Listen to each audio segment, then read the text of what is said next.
At exactly 14 hours local time on May 17, 2026, the thermal humidity hanging over the Strait of Hormuz didn't just carry the scent of salt and crude oil, it carried the weight of a potential global catastrophe.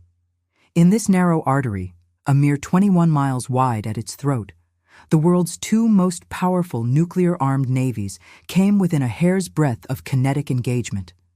This was not a routine patrol. This was not a misunderstanding. It was a calculated act of defiance that forced the United States to demonstrate exactly why it remains the master of the world's maritime chokepoints. I am Dr. Helen R. Baer. If you are joining us for the first time, this channel serves as your situation room for the geopolitical, military, and economic shifts that the mainstream media is too slow to grasp or too afraid to report. What happened in those 30 minutes of May 17th was a strategic earthquake. While the world's eyes were fixed on the delicate ceasefire negotiations in Tehran, Beijing decided to test the red lines of American naval resolve in a way that hasn't been seen since the height of the Cold War.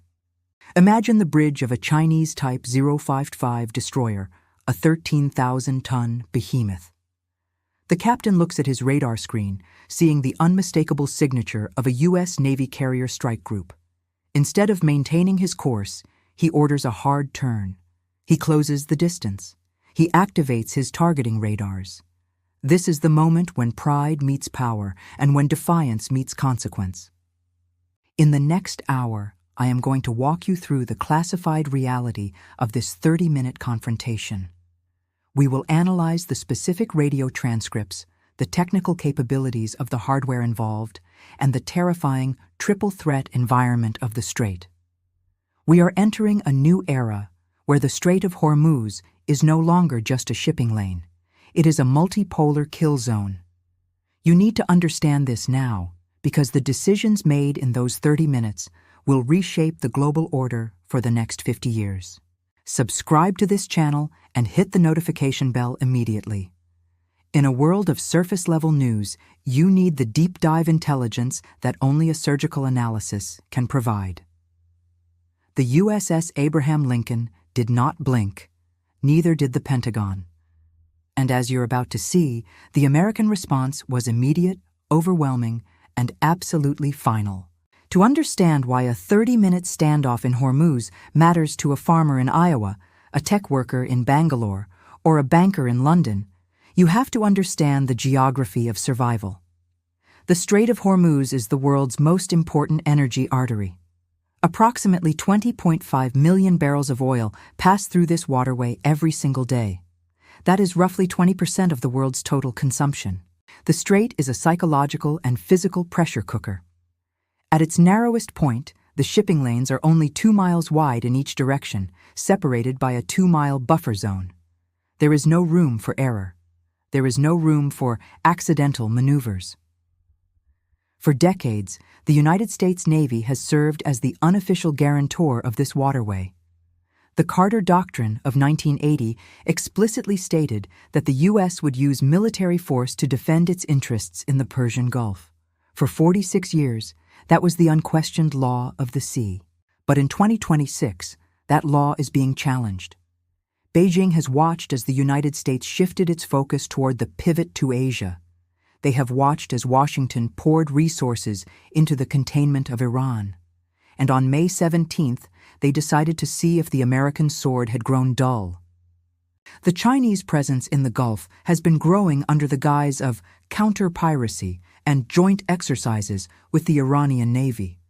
But counter-piracy does not require a Type 055 cruiser armed with 112 vertical launch cells and hypersonic anti-ship missiles. Beijing's strategy is clear. They are no longer content with being a regional power in the South China Sea. They are now projecting a blue-water navy into the heart of the Middle East to tell every Gulf nation, Saudi Arabia, the UAE, Oman, that the American security umbrella is leaking. When that Chinese destroyer altered course toward the USS Abraham Lincoln, it wasn't just a ship moving through water. It was a superpower moving into a vacuum. China is declaring that the era of unchallenged U.S. primacy is over. They are using America's own doctrine of freedom of navigation as a weapon. They told the U.S. bridge officers, "We are conducting a freedom of navigation operation." It was a calculated psychological blow. It was an attempt to humiliate the U.S. Navy in its own backyard. But as we are about to explore, you do not challenge an American carrier strike group in a confined space without triggering a response that is programmed into the very DNA of every U.S. sailor. The response was not a negotiation. It was the activation of a lethal, multi-layered defensive dome that Chinese sensors were never designed to penetrate. The Chinese Type 055, the Nanchang, was trailing the U.S. strike group at a distance of 15 miles. Suddenly, the Nanchang and its two auxiliary support ships increased speed to 30 knots. They broke formation and steered directly for the flank of the USS Abraham Lincoln.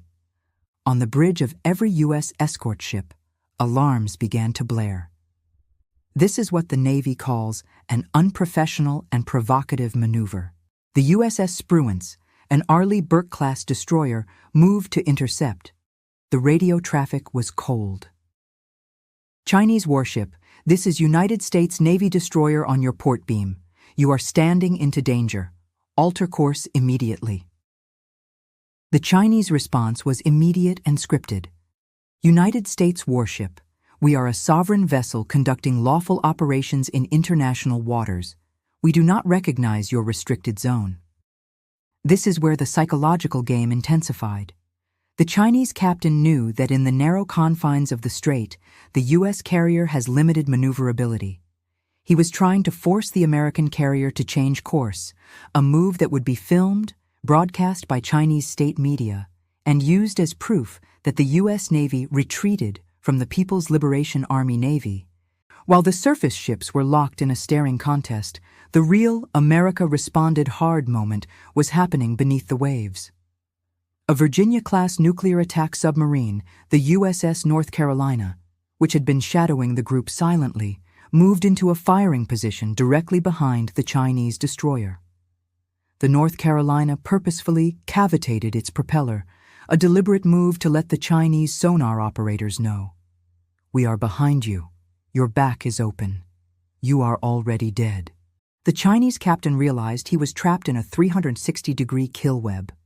He had F-35s overhead, Arleigh Burke destroyers with 90-plus missiles locked on his hull, and a nuclear submarine at his 6.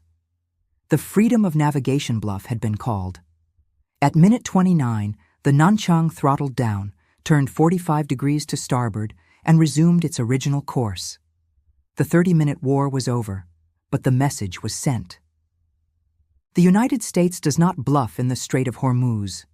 Not in 1988, and certainly not in 2026. To truly grasp why the Chinese blinked, we have to look at the surgical detail of the hardware involved. This wasn't just a fight between two ships, it was a collision of two different philosophies of war. The Chinese Type 055 Nanchang is, on paper, a terrifying vessel. It is the pinnacle of Beijing's naval modernization. It carries the YJ-12 supersonic anti-ship missile, a weapon that travels at Mach 3 and can perform S-turns to evade interceptors. The Chinese believe that a swarm of these missiles can overwhelm a U.S. carrier group. They are wrong, and May 17th proved why. The American advantage lies in sensor fusion and network-centric warfare. The USS Abraham Lincoln is protected by the Aegis Baseline 10 system. This isn't just a radar.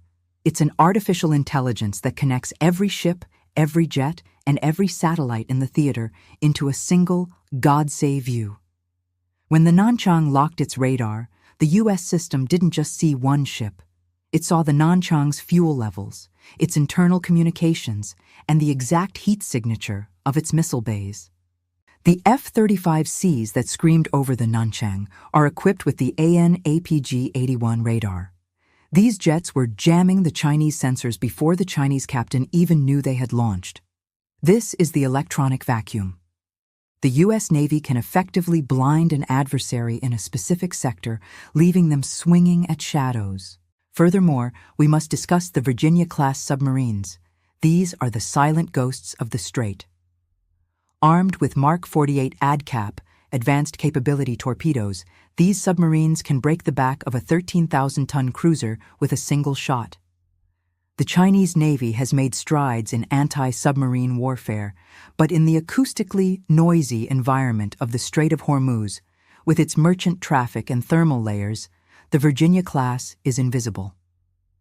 The Chinese captain blinked because his sonar room went into a panic. They had acoustic transients surrounding them. They were hunted. On the American side, we also saw the deployment of the EA-18G Growler. These electronic warfare aircraft are the hidden hand of American power. During those 30 minutes, the Growlers were likely flooding the Chinese communications with noise, making it impossible for the Nanchang to receive orders from its base in Hainan or its satellite links. The Chinese were isolated. They were in a kinetic and electronic cage. This is the hard response. It wasn't just about showing guns, it was about showing total dominance over the spectrum of information. In 2026, the side that sees more, faster, wins. The U.S. Navy proved it owns the decision loop. What makes the May 17th incident even more dangerous is the presence of a third, highly unpredictable actor, the Islamic Revolutionary Guard Corps, IRGC. The Strait of Hormuz is not a two-player chessboard. It is a triple-layered powder keg. While the U.S. and China were locked in their high-stakes standoff, Iranian fast attack boats were swarming the periphery. Iran maintains a fleet of over 1,000 small, agile vessels. Their doctrine is asymmetric swarm warfare. They don't try to outgun a destroyer. They try to overwhelm it with 50 boats at once, some of them remote-controlled suicide drones. Imagine the fog of war during those 30 minutes. You have U.S. ships and Chinese ships with weapons hot. Simultaneously, you have Iranian drones circling overhead and IRGC speedboats buzzing the formation. One nervous Iranian commander or one rogue drone launch could have triggered a chain reaction.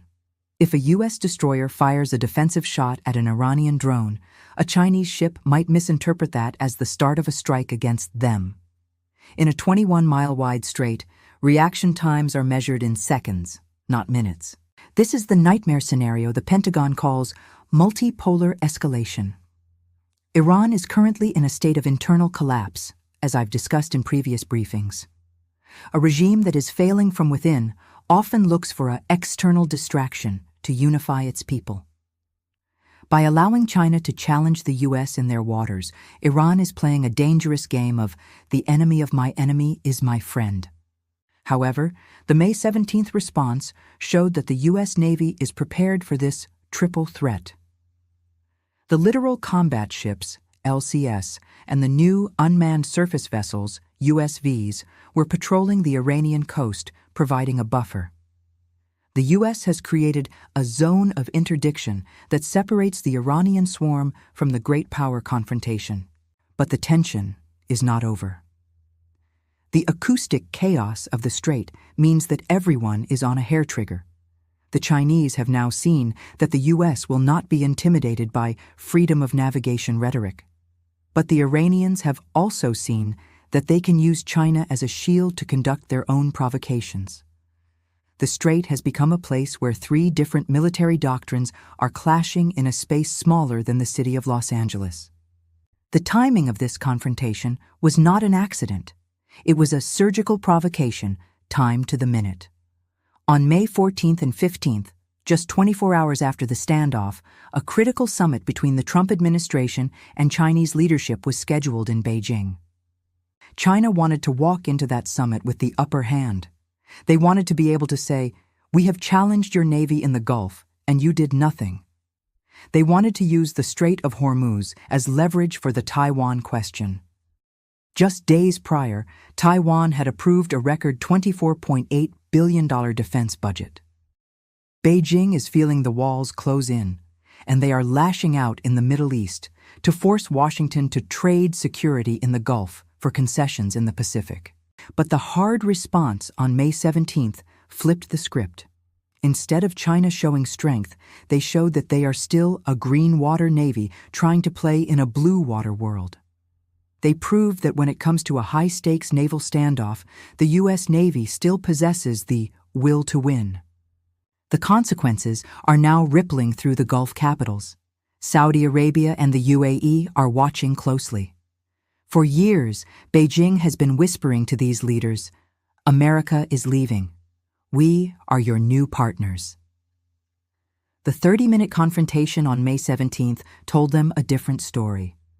It told them that the Great Satan, as the Iranians call the U.S., is still the only power capable of holding the line in the world's most dangerous waters. We are seeing a fundamental shift.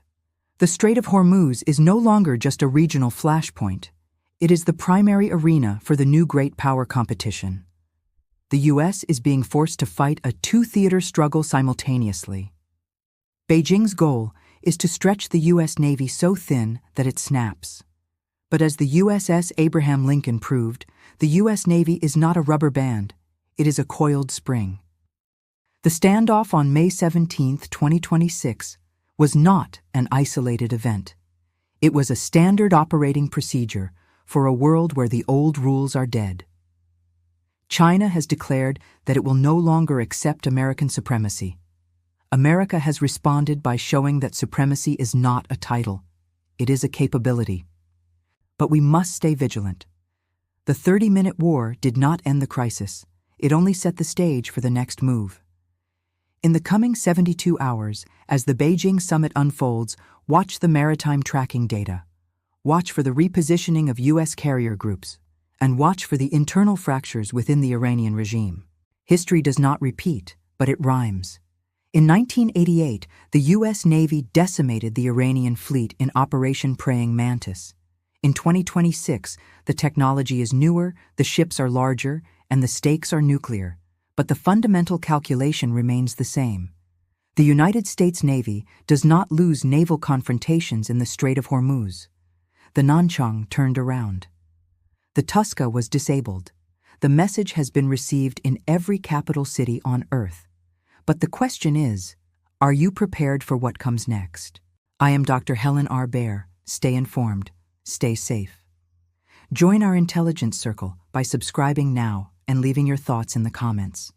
Do you believe China will try this again, or did the U.S. response buy us another decade of peace? I read every comment.